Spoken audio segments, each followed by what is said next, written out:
अस्सलाम वालेकुम, आदाब, इस्तकबाल है आपका, स्वागत है आपका Marathwada times news Parbhani Maharashtra India से। मैं आपका मेज़बान कलीम कुरैशी।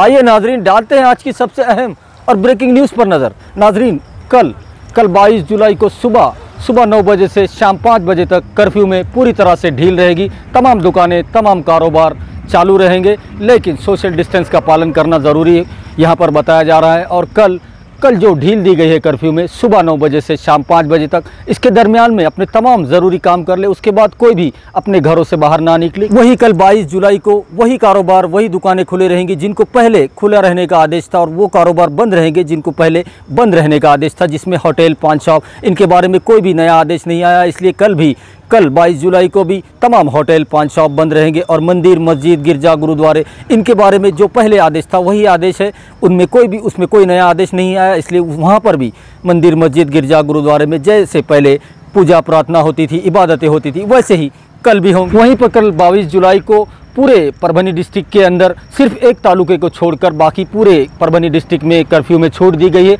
और इसमें गंगाखेड़ को छोड़ा गया है, क्योंकि आज 21 जुलाई को मज़ीद 18 पेशेंट मिलने की वजह से गंगाखेड़ में 26 जुलाई तक पूरी तरह से कर्फ्यू धारा 144 गंगाखेड़ शहर के अंदर लगाया गया है। सिर्फ गंगाखेड़ सिटी के अंदर ये कर्फ्यू रहेगा और पूरी तरह से सख्ती से रहेगा, क्योंकि कोरोना वायरस दिन पर दिन गंगाखेड़ शहर के अंदर कोरोना वायरस बढ़ता जा रहा है और पूरी तरह से हॉट स्पॉट बन चुका है गंगाखेड़ शहर।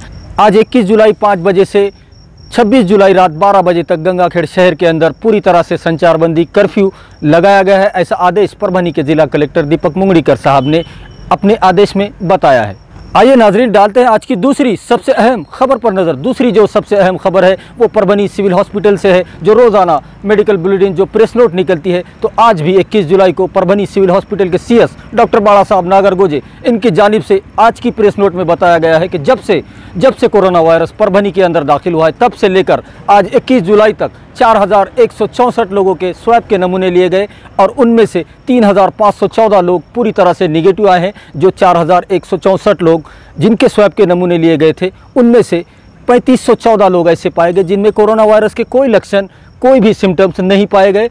ऐसे लोगों की तादाद 3514 बताई जा रही है। वहीं पर अगर पेंडिंग रिपोर्ट की बात की जाए तो 42 लोग ऐसे हैं, जो 42 पेशेंट ऐसे हैं जिनके स्वैब के नमूने लिए गए थे, लेकिन उनकी जो रिपोर्ट्स है वो अभी तक नहीं आई है, वो पेंडिंग बताई जा रही है। तो 42 लोगों में से ये देखने वाली बात होगी कि कितने लोग पॉजिटिव आते हैं और कितने निगेटिव आती है, तो ये आने वाले वक्त में पता चल जाएगा। वहीं पर अगर पॉजिटिव की बात की जाए तो 431 पेशेंट अब तक, जब से परभनी में कोरोना वायरस दाखिल हुआ है तब से लेकर आज 21 जुलाई तक कुल मिलाकर ये पूरे पेशेंट है, जब से कोरोना वायरस परभनी में दाखिल हुआ है तब से लेकर आज 21 जुलाई तक 431 पेशेंट बताए जा रहे हैं जिनको कोरोना वायरस ने अपनी चपेट में लिया था। ऐसे पेशेंटों की तादाद 431 बताई जा रही है। वहीं पर अगर इन 431 में से डिस्चार्ज की बात की जाए, ऐसे पेशेंट की बात की जाए जिन्होंने पूरी तरह से कोरोना वायरस को मात दे दी है, ऐसे पेशेंट की तादाद 204 बताई जा रही है। 204 पेशेंट ऐसे हैं जिन्होंने पूरी तरह से कोरोना वायरस को मात दे दी है और वो सेहतियाब होकर अपने घरों को जा चुके हैं।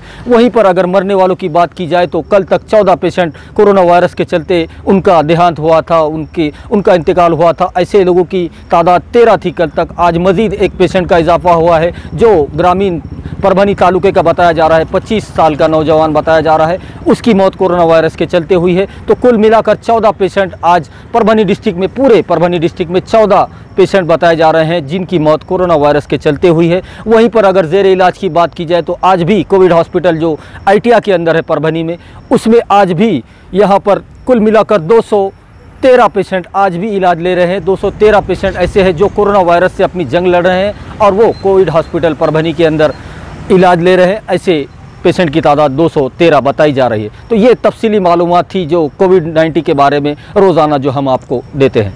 आइए नाजरीन, डालते हैं आज की तीसरी सबसे अहम खबर पर नज़र।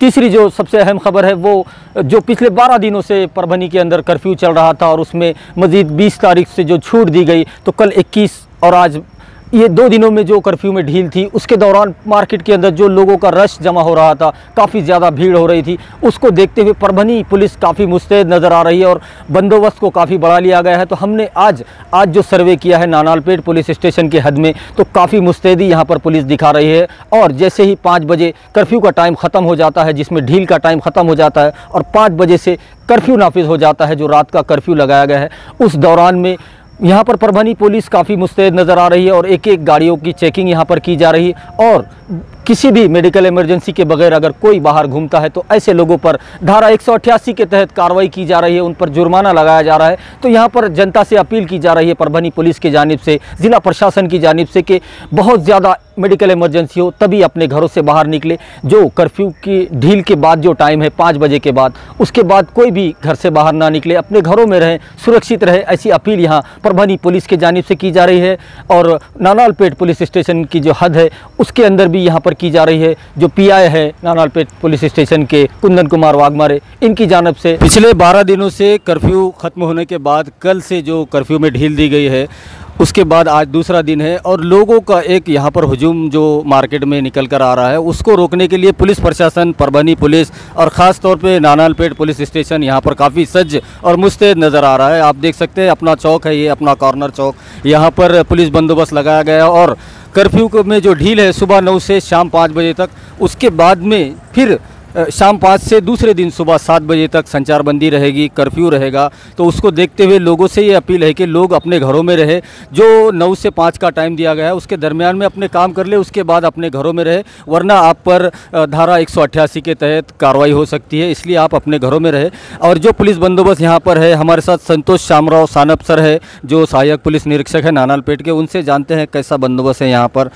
सानप सर, काय सांगणार, जे बंदोबस्त आहे लागू केलेला आहे आपण इथं आणि हे आपला कॉर्नर या चौकामध्ये, तर लोकांचा कसा प्रतिसाद भेटत आहे तुम्हाला, काय सांगणार? चांगला प्रतिसाद भेटत आहे। सायंकाळी 5च्या नंतर संचारबंदी चालू केलेली आहे आणि जे गरजू लोक आहेत आणि सर्वसामान्य जनता आहे यांची गैरसोय होऊ नये, यांच्या गरजा पूर्ण व्हावा म्हणून प्रशासनाने 5 पर्यंत संचारबंदी उठवलेली आहे। त्या 5 वाजेपर्यंत त्यांनी घराच्या बाहेर पडायचं आहे। 5च्या नंतर घराबाहेर पडायचं नाही, संचारबंदीचं पुरेपूर त्यांनी पालन करायचं आहे। आणि त्यांनी जर 5च्या नंतर घराबाहेर पडले नाही, संचारबंदीचं पुरेपूर पालन केलं तर असंच कंटिन्युअसली चालू राहील आणि त्यांना ज्या होणारा अडचणी त्रास होणार नाही। त्याच्यामुळे माझी अशी विनंती आहे परभणीच्या जनतेला की त्यांनी 5च्या नंतर संचारबंदीचं पूर्णपणे पालन करायचं आहे आणि परभणीकर पालन करत आहेत। जे थोडेफार लोक आहेत की त्यांनाही त्यांनी समजून सांगायचं आहे। प्रशासनाच्या लेव्हलवर आणि पोलीस फोर्स वरिष्ठांच्या मार्गदर्शनाखाली आम्ही सगळे प्रयत्न करत आहोत। तरी पण त्यांनी मनाने जर ऐकलं की त्यांना समजलं की आपण बाहेर पडल्यानंतर इतरांना त्रास होणार आणि आपण असं जर बाहेर पडलं तर पुन्हा कर्फ्यू लागणार, याची जाण ठेवून सगळ्यांनी वागायला पाहिजे। मी माझ्या हद्दीतल्या सगळ्या नागरिकांना अशी विनंती करतो की त्यांनी 5च्या नंतर अजिबात घराच्या बाहेर पडायचं नाही। कुठल्याही परिस्थितीत त्यांनी घराच्या बाहेर पडायचं नाही। संचारबंदीचं तंतोतंत पालन करायचं आहे। त्यांनी जर पालन केलं तर 5 वाजेपर्यंतच संचारबंदी, 5 वाजेपर्यंत त्यांना पूर्णपणे ढील दिली जाईल। जर त्यांनी संचारबंदीचं पालन केलं नाही आणि कोरोनाचे पेशंट वाढले तर पुन्हा सकाळपासून संचारबंदी लावल्याच जाईल असं। त्याच्यामुळे नागरिकांना विनंती आहे की त्यांनी 5च्या नंतर काटेकोरपणे संचारबंदीचं पालन करायला पाहिजे।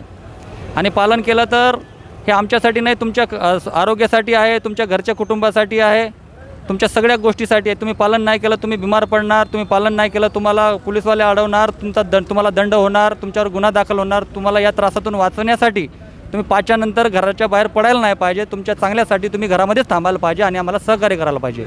12 दिनों का जो कर्फ्यू लगाया गया था, उसके बाद कल 21 जुलाई 20 जुलाई को कर्फ्यू में ढील दी गई, आज 21 जुलाई। तो 2 दिनों में जो पब्लिक बहुत ज़्यादा तादाद में रास्ते पर आ रही है, मार्केट में आ रही है, तो उसको थोड़ा सा कंट्रोल करने की ज़रूरत है। और 5 बजे के बाद तो कोई भी अपने घरों से ना निकले, क्योंकि उसके बाद सख्त कर्फ्यू नाफिज किया गया है। 5 बजे से दूसरे दिन सुबह 7 बजे तक कर्फ्यू रहेगा। तो आज नानालपेट पुलिस स्टेशन में काफ़ी मुस्तैदी से यहाँ पर पुलिस बंदोबस्त यहाँ पर दिख रहा है। हमने अभी अपना कॉर्नर और चौक में पूरा एरिया में हमने अभी शूटिंग की, तो वहाँ पर मुस्तैदी दिख रही है पुलिस की। तो हम नानालपेट के पीआई कुंदन कुमार वाघमारे साहब से बात करते हैं कि कैसा बंदोबस्त है और जनता से क्या अपील करना चाहेंगे। परभणी शहरामध्ये गेल्या 12 दिवसापासून संचारबंदी होती। संचारबंदी संपल्यानंतर कालपासनं सकाळी 9 ते सायंकाळी 5 वाजेपर्यंत संचारबंदी शिथिल करण्यात आलेली आहे माननीय कलेक्टर साहेबांच्या आदेशानुसार। आणि त्या दरम्यान लोकांनी जो शिथिल संचारबंदीचा कार्यकाळ आहे त्या दरम्यान लोकांनी आवश्यक असेल तर घराच्या बाहेर पडा आणि आपलं जे सामान आहे अत्यावश्यक असणारे घेऊन जा, विनाकारण गर्दी करू नका। आम्ही सतत आम्ही रोलिंगसाठी लोक लावलेले आहेत, फिक्स पॉईंट लावलेले आहेत। आम्ही सतत आव्हान करतो आहे की बिना मास्कचं कुणीही येणार नाही, सोशल डिस्टन्स पाळा।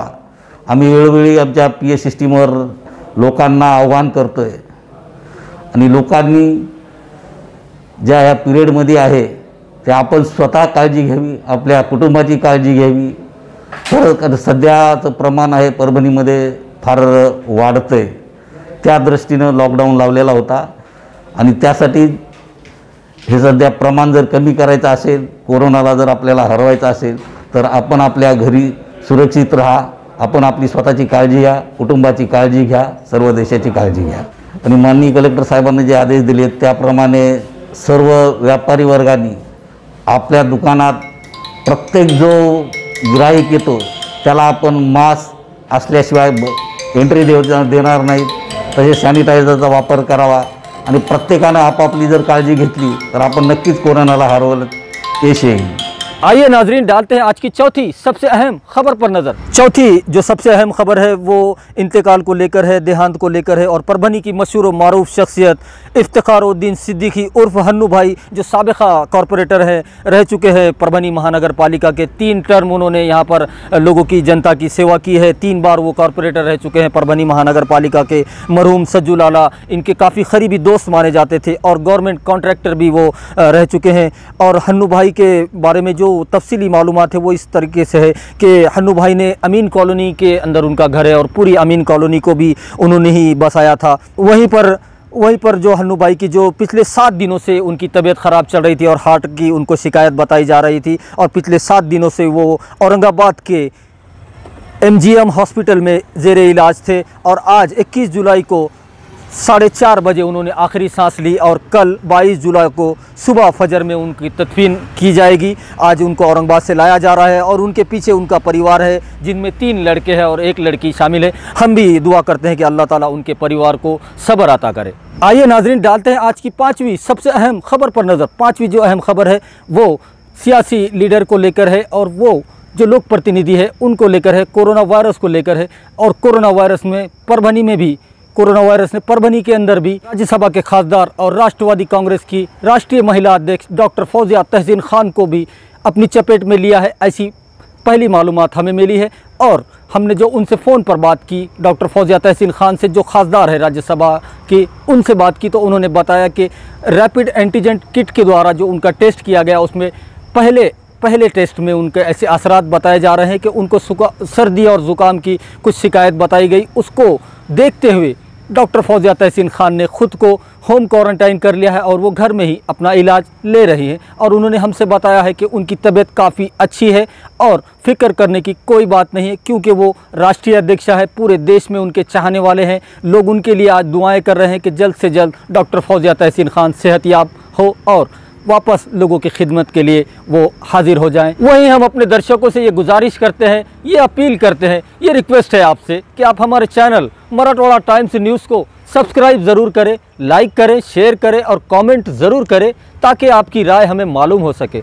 और बेल आइकॉन का बटन दबाना ना भूलें, ताकि आने वाली हर खबर सबसे पहले आपको मिल सके। तो अपना बहुत बहुत ख्याल रखिए, ज़िला प्रशासन की गाइडलाइन का पालन कीजिए और मुझे दीजिए इजाज़त। आप देखते रहिए